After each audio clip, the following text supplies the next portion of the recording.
Wouldn't it be nice to play a video game that's all about the story, the character development, and awesome gameplay?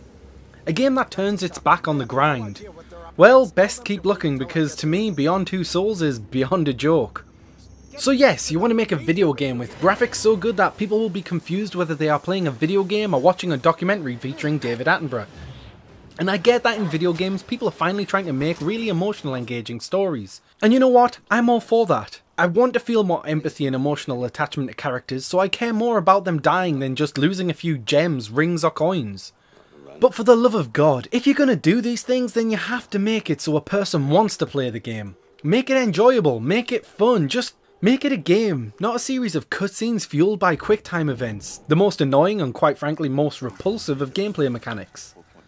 First off, the way Beyond Two Souls plays feels like you're dragging a dead donkey carcass behind you wherever you go. No matter what you're doing or how adrenaline fueled the situation, you can bet your bottom dollar that Jodie will be ambling along to save the day at a leisurely pace, begging for help from the X button, twirling your thumbsticks or throwing your controller up in the air. By the way, the protagonist's name is Jodie.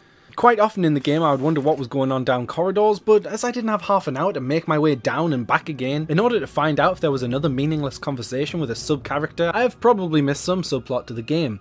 Whilst you're ambling around and during cutscenes, you're given a few points of interest indicated by little white dots, and when this happens you have to push the right analog stick in a certain path. But the game doesn't give you any real indication of which way it would like you to push your analog stick, leaving Jodie sat there with a gormless look on her face as you try to find out which way you should be pressing the thumbsticks. That is, if you can stand still long enough for the prompt to register. As a result of the numb and unresponsive controls, you will find Jodie keeps walking or understeering as you're trying to get her to the next plot device. As a slight mix-up to this gameplay, you're given the ability to take control of Aiden the Entity, a ghost-like creature that is attached to Jodie. You would think that flying around the scenery as a ghost, knocking over objects and throwing people away would be a fun experience, but yet again this is another thing that it seems Beyond Two Souls just couldn't quite get right. The fact that Aiden is tethered to Jodie with some glowing purple string limits the distance you can travel within the level to an unspecified distance that will suit the developers at any given point in time. Also, with limited interactions to the environments, you kinda feel as though you're stuck to a linear solution to every problem. At one point, whilst breaking into a shop for some medical supplies, I scouted out the area to see if there was an alarm that I could disable as Aiden. However, it wasn't until after I opened the doors that this opportunity became available, and so the police were alerted and we had to run away. Not that this had anything to do with the scene's outcome, but it just shows you how linear the game really is. You can't interact with the alarm unless the door's open, but once the door's open you just want to walk in anyway. The story in Beyond Two Souls jumps between random moments in Jodie's life. You can amble around as an 8-year-old mute girl expressing your emotions by rolling your eyes, shrugging your shoulders and grunting. Or you can amble around as a psychopathic adolescent with more emotional imbalance than your average glee club. Oh, and can someone tell me, is this normal?